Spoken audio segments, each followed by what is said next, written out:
Hello students, welcome to your Vidur academy. मैं प्रदीप कुमार आपके सामने उपस्थित हूँ पॉलिटी के टॉप 15 क्वेश्चंस लेकर, जो सभी प्रश्न नागरिकता टॉपिक से लिए गए हैं और ये सभी प्रश्न यूपीएसआई के प्रीवियस ईयर एग्जाम में पूछे गए हैं और आगे भी पूछे जाएंगे।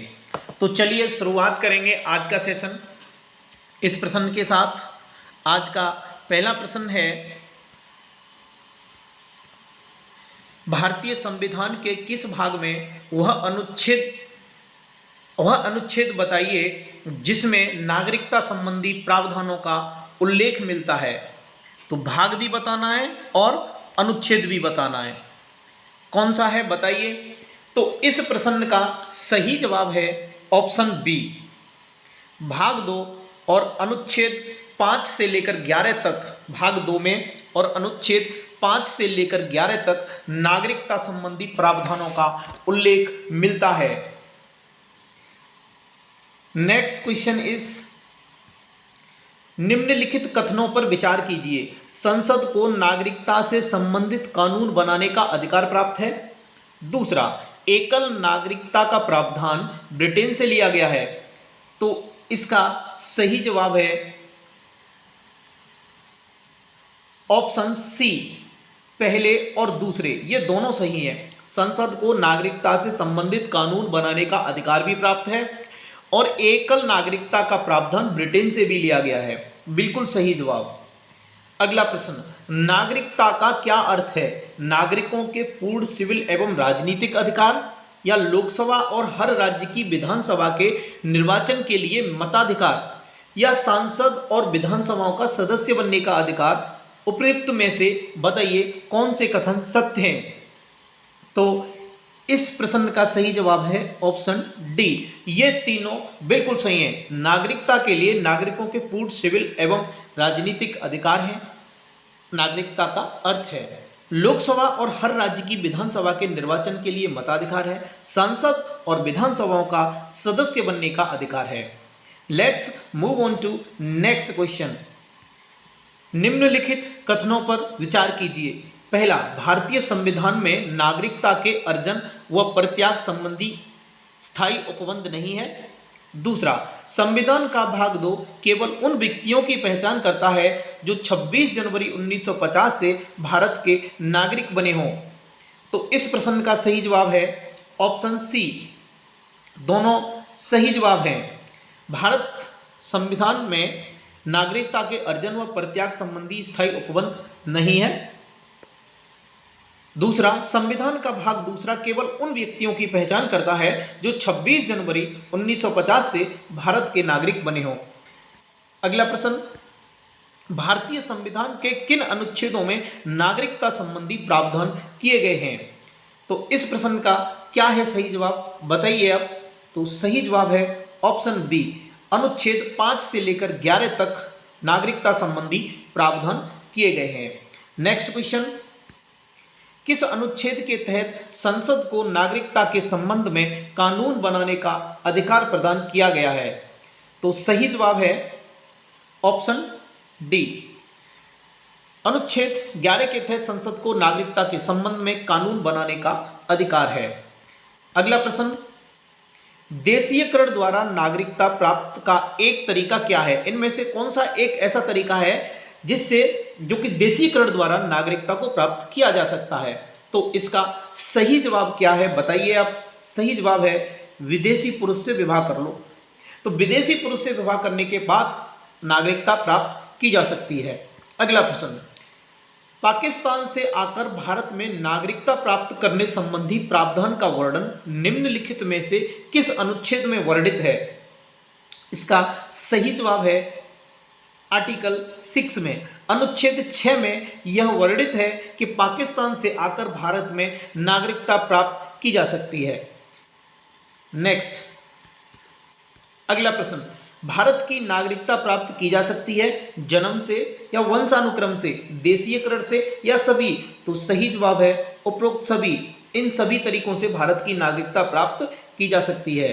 अगला प्रश्न, एक व्यक्ति नागरिकता का अधिकार कैसे खो सकता है? कारण हो सकता है एक व्यक्ति किसी दूसरे देश में 2 महीने के लिए चला जाता है, या फिर एक व्यक्ति दूसरे राज्य की नागरिकता ले लेता है, या फिर एक व्यक्ति राज्य के लिए कर्तव्यों का प्रदर्शन नहीं करता है, या एक व्यक्ति बहुराष्ट्रीय कंपनी में काम करता है। तो इस प्रश्न का सही जवाब है ऑप्शन बी। एक व्यक्ति दूसरे राज्य की अगर नागरिकता ले लेता है तो व्यक्ति नागरिकता का अधिकार खो सकता है। नेक्स्ट, किसी व्यक्ति की भारतीय नागरिकता निलंबित की जा सकती है। कैसे? यदि कोई व्यक्ति स्वेच्छा से दूसरे देश की नागरिकता ग्रहण कर लेता है, या यदि वह नागरिकता के दायित्व से परिचित नहीं है। तीसरा ऑप्शन है यदि भारत सरकार को यह विश्वास हो जाए कि नागरिकता छलपूर्वक प्राप्त की गई है। चौथा, यदि कोई व्यक्ति जन्म से देश का नागरिक है किंतु किसी विदेशी राष्ट्र से युद्ध के दौरान वह शत्रु की सहायता पहुंचाने की गतिविधियों में लिप्त पाया जाता है। तो इस प्रश्न का सही जवाब है ऑप्शन सी। सी करेक्ट है। सी में कौन कौन सा आ रहा है? सी में देखिए, एक तो आपका ऑप्शन ए आ रहा है, ठीक है।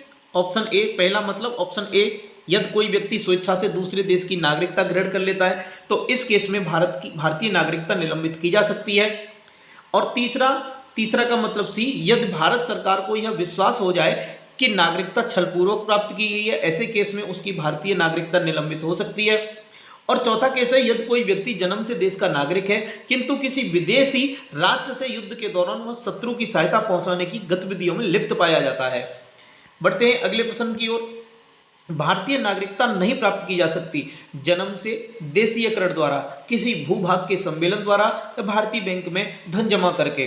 तो इस प्रश्न का सही जवाब है, बहुत ही आसान प्रश्न है, कोई भी बता देगा, ठीक है। क्या प्रश्न है, क्या सही जवाब है इसका? Option D is correct. भारतीय बैंक में धन जमा करके भारतीय नागरिकता नहीं प्राप्त की जा सकती। क्लियर। नेक्स्ट, निम्नलिखित में से वह कौन से मूल अधिकार हैं जो केवल भारतीय नागरिकों को प्राप्त है? बहुत ही इंपॉर्टेंट क्वेश्चन है। कौन कौन से मूल अधिकार हैं जो केवल भारतीय नागरिकों को प्राप्त हैं? तो देखिए इसका सही जवाब क्या होगा? इसका सही जवाब है ऑप्शन सी। वो कौन कौन से अनुच्छेद हैं? एक तो 15 हो गया, 16, 19, 29 और 30। आई रिपीट, 15, 16, 19, 29, 30, ये सभी वो मूल अधिकार हैं जो केवल भारतीय नागरिकों को प्राप्त हैं। नेक्स्ट, भारतीय संविधान द्वारा विदेशियों को प्रदत्त मूल अधिकार कौन से हैं? मतलब भारतीय संविधान के द्वारा विदेशियों को कौन कौन से मूल अधिकार दिए जाते हैं? तो इस प्रश्न का देखिए कौन सा सही जवाब है। इसका सही जवाब है ऑप्शन सी। इसमें है 14, 20, 21, 21A, 22, 23, 24, 25, 26, 27, 28, ये सभी अधिकार भारतीय संविधान द्वारा विदेशियों को प्रदान किए जाते हैं। अगला प्रश्न, निम्नलिखित कथनों पर विचार कीजिए। पहला ऑप्शन है भारतीय नागरिकता 1955 में नागरिकता अर्जन की पंचरत्न का उल्लेख है, या नागरिकता अधिनियम 1955 में नागरिकता समाप्ति के 3 आधारों की बात कही गई है। तो देखिए इस क्वेश्चन में थोड़ी सी टाइपिंग एरर है, हम इसमें करेक्शन कर देते हैं। क्या है ये प्रश्न? ऐसे होना चाहिए, कथनों पर विचार कीजिए, उसके बाद में नागरिकता अधिनियम 1955 में नागरिकता की 5 शर्तों, ठीक है, 5 शर्तों का उल्लेख है। नागरिकता अधिनियम 1955 में नागरिकता अर्जन है, ठीक है, नागरिकता अर्जन की 5 शर्तों का, आई रिपीट, नागरिकता अधिनियम 1955 में नागरिकता अर्जन की 5 शर्तों का उल्लेख है, ये है। दूसरा है नागरिकता अधिनियम 1955 में नागरिकता समाप्ति के 3 आधारों की बात कही गई है। तो कौन सा सही है इसमें बताइए? तो इस प्रश्न का सही जवाब है ऑप्शन, कौन सा है? Option C. फर्स्ट और सेकंड दोनों यहां पर होना चाहिए था, ठीक है, यहां पर फर्स्ट एंड सेकंड, ये दोनों सही हैं, ठीक है, दोनों ही विकल्प सही हैं। नागरिकता अधिनियम 1955 के अंतर्गत नागरिकता के अर्जन व समाप्ति के प्रावधान हैं, ठीक है। तो आज के लिए बस इतना ही, यहाँ से आगे हम नेक्स्ट वीडियो में डिस्कस करेंगे। अभी तक आपने चैनल को सब्सक्राइब नहीं किया है तो चैनल को सब्सक्राइब कर लीजिए और वीडियो को अपने दोस्तों में शेयर कर दीजिए, सो दैट वो भी आपकी तरह पढ़ाई कर सकें।